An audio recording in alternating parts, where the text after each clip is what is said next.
प्रधानमंत्री से मांग करते हैं कि कल अच्छा मौका है और कल इस मौके पर वो बिहार को स्पेशल पैकेज की घोषणा करें। उनके आने से बिहार की जनता को जो इनकन्वीनियंस होगा उसके अलावा कुछ नहीं है। नमस्कार, मैं रोहित। आप देख रहे हैं बिहारी कलम। देखिए, बिहार में चुनाव है और चुनावी सरगर्मी बहुत तेज है। बिहार में कल प्रधानमंत्री नरेंद्र मोदी आने वाले हैं। पिछले दिनों राहुल गांधी भी आए थे। बिहार में इन दिनों लगातार नेताओं का आना जाना हो रहा है। चुनाव भी बहुत नज़दीक है। मुद्दे क्या हैं बिहार में इस बार चुनाव को लेकर, हम सीधा बातचीत करेंगे। बातचीत करने के लिए हमारे साथ पूर्व आईपीएस, पूर्व डीजीपी, कांग्रेस प्रवक्ता करुणा सागर जी है। सबसे पहले सर बहुत बहुत स्वागत बातचीत में। धन्यवाद रोहित जी, और आपके सभी दर्शकों को मेरा प्रणाम। सर, प्रधानमंत्री मोदी जी कल आ रहे हैं बिहार। पटना में कल उनका रोड शो होने वाला है। कैसे देखते हैं उनके कार्यक्रम को? देखिए, प्रधानमंत्री आ रहे हैं, अच्छी बात है, देश के प्रधानमंत्री हैं और बिहार आ रहे हैं। लेकिन पिछले कुछ महीनों में प्रधानमंत्री कई बार बिहार आए, लेकिन उससे बिहार की माली हालत में कोई फर्क नहीं पड़ा। अब कल प्रधानमंत्री रोड शो करने जा रहे हैं। रोड शो चुनाव के ठीक पहले किया जाता है। अब रोड शो का मतलब है, आज ही आपने देखा होगा कि बिहार पुलिस ने एडवाइजरी जारी कर दिया है ट्रैफिक के बारे में, एयरपोर्ट से लेके और उनके कार्यक्रम स्थल तक, पार्टी ऑफिस तक, कि कहाँ पे तो उनके आने से बिहार की जनता को जो इनकन्वीनियंस होगा उसके अलावा कुछ नहीं है। और आज देखिए, हमारे प्रदेश अध्यक्ष राजेश कुमार जी ने आज एक प्रेस वार्ता रखी और उसमें उन्होंने 5 बातें कही हैं प्रधानमंत्री जी के लिए, जो हर बिहारी के जेहन में है। हर बिहारी वही सवाल पूछना चाहता है। आपने देखा है कि 2015 के चुनाव में किस तरह से प्रधानमंत्री ने बिहार और बिहार वासियों की बोली लगाई थी, चिल्ला चिल्ला के 20,000 दूँ, 25,000 दूँ, 50,000 दूँ, और जाते जाते 1,25,000 करोड़ पर जाके रुके थे। मैं सिर्फ आज ये प्रधानमंत्री से पूछना चाहता हूँ कि वो 1,25,000 करोड़ रुपए का क्या हुआ। आप लोग, कई लोग कहते हैं कि बजट में बिहार को प्राथमिकता दी जा रही है। आप एक चीज बताइए, आपने जैसे कहा कि इस बार अपने ओपनिंग रिमार्क्स में कि मुद्दे क्या होंगे, तो हम इस बार किसी व्यक्ति की बात ही नहीं कर रहे हैं। हम सिर्फ मुद्दों की बात कर रहे हैं और महागठबंधन मुद्दों की बात कर रहा है, क्योंकि मुद्दे इतने ज्वलंत हैं, इतने अहम हैं और हर बिहारी के को ये सीधा दिख रहा है। और वो है बेरोजगारी का मामला, वो है महंगाई का मामला, वो है गरीबी का मामला, वो है पलायन का मामला, वो है किसानों की बदहाली का मामला, वो है चरमरा गई स्वास्थ्य व्यवस्था, चरमरा गई शिक्षा व्यवस्था, चरमरा गई कानून व्यवस्था। तो प्रधानमंत्री अगर आ रहे हैं तो ये रोड शो करके जो हम लोगों को परेशान करेंगे, इसके अलावा उनसे मिलेगा क्या? पिछली बार भी आए थे, दरभंगा में आए थे और मुख्यमंत्री जी को लाडला मुख्यमंत्री कहा। अब लाडला शब्द हम आपके लिए इस्तेमाल कर सकते हैं क्योंकि आप उम्र में हमसे बहुत छोटे हैं। आप भी जानते हैं कि लाडला माँ बाप अपने बच्चों के लिए इस्तेमाल करती है। तो क्या प्रधानमंत्री जी का कद इतना बड़ा हो गया है कि मुख्यमंत्री जी को वो लाडला कह सकते हैं? हमारे प्रिय कह सकते थे, हमारे मजबूत सहयोगी कह सकते थे, लेकिन वो लाडला करके एक तरह से न उन्होंने सिर्फ मुख्यमंत्री जी का कद छोटा किया, बल्कि बिहार की जनता के साथ एक मजाक किया। नीतीश कुमार जब आप लोगों के साथ महागठबंधन में थे तो हमेशा वह केंद्र की सरकार से विशेष राज्य के दर्जा को लेकर बात किया करते थे। लेकिन जब से वो एनडीए में गए हैं, विशेष राज्य का दर्जा को लेकर कोई बातचीत नहीं। केंद्र सरकार कहती है कि इससे ज़्यादा हम पैकेज देंगे। क्या लगता है, पैकेज से बिहार की जनता को फायदा है या फिर विशेष राज्य का दर्जा?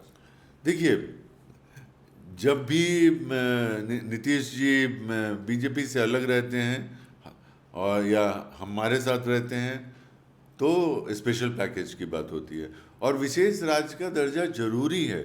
और जब भी ये नए राज्यों का गठन हुआ था, जिस समय छत्तीसगढ़, उत्तराखंड और झारखंड का निर्माण हुआ था, उस समय ही एक अंडरस्टैंडिंग थी कि बिहार को जो रेवेन्यू लॉस हो रहा है, क्योंकि आप बिहार की अगर ज्योग्राफिक और आर्थिक व्यवस्था को देखिए तो झारखंड को जो भूमि खंड था उसका 60% मिला और जो पॉपुलेशन था उसका 40% मिला, और हमें भूमिखंड का 40% मिला और जनसंख्या 60% मिली, और वो जनसंख्या और बढ़ते जा रही है। तो जो मिनरल था, जो भी उद्योग धंधे बड़े बड़े थे, चाहे वो बोकारो में हो या रांची में हो, सेल है, मेकॉन है, जमशेदपुर है, ये सब झारखंड में थे। तो इनके बाद बिहार में जो आम जनता है उसके लिए रोजगार का साधन बहुत कम हो गया, और ये बहुत ज़रूरी है कि विशेष राज्य का दर्जा मिले, क्योंकि विशेष राज्य से सिर्फ पैसा नहीं मिलता है, हम पैसे की सिर्फ बात नहीं कर रहे हैं, उससे जो व्यवस्था से जुड़ी हुई जो डिसीजंस होती हैं, जैसे आप जो इंडस्ट्री को कल को एक स्पेशल पैकेज दे सकते हैं, उनको कह सकते हैं कि हम 10 साल तक आपको टैक्स कर की माफ़ी देंगे, आपको इतने सस्ते दरों पर लोन मुहैया कराएंगे, आपको इस तरह से ज़मीन मुहैया कराएंगे। तो ये तभी संभव है जब विशेष राज्य का दर्जा हो, और विशेष राज्य का दर्जा हर बिहारी को आज चाहिए। और अगर प्रधानमंत्री गंभीर हैं अपनी यात्रा के बारे में और बिहार के बारे में, अगर उनकी गंभीर सोच है, तो हम प्रधानमंत्री से मांग करते हैं कि कल अच्छा मौका है और कल इस मौके पर वो बिहार को स्पेशल पैकेज की घोषणा करें। आपको लगता है कि जैसे प्रधानमंत्री पहले भी आ चुके हैं, आज भी आ रहे हैं और आने वाले दिनों में आगे भी आएंगे, चूँकि चुनाव है, तो जो जनता उम्मीद करती है प्रधानमंत्री से, एनडीए सरकार से, मिल पाएगा उनको? देखिए, हम आज भी इधर सोशल मीडिया में कई मीम्स देख रहे थे कि 11 साल और 11 जुमले। तो प्रधानमंत्री के जो वादे हैं, और ख़ासकर जो चुनावी साल में जो वादे होते हैं, उसको तो उनके गृह मंत्री अमित शाह, जो इफेक्टिवली पार्टी में नंबर 2 हैं, उन्होंने ही कह दिया कि वो जुमले होते हैं, उसमें को उसको गंभीरता से नहीं लेना चाहिए। और अगर हम गिनाना शुरू करें 2014 के चुनाव में जो जिस तरह से उन्होंने वादा किया था कि विदेशों से सारा काला धन हम वापस ले आएंगे, हर भारतीय के खाते में 15 लाख रुपया जमा कर देंगे, हम जो रोजगार है, हर युवाओं को हर एक साल 2 करोड़ रोजगार देंगे, किसानों की जो आय है वो उसको दुगनी कर देंगे।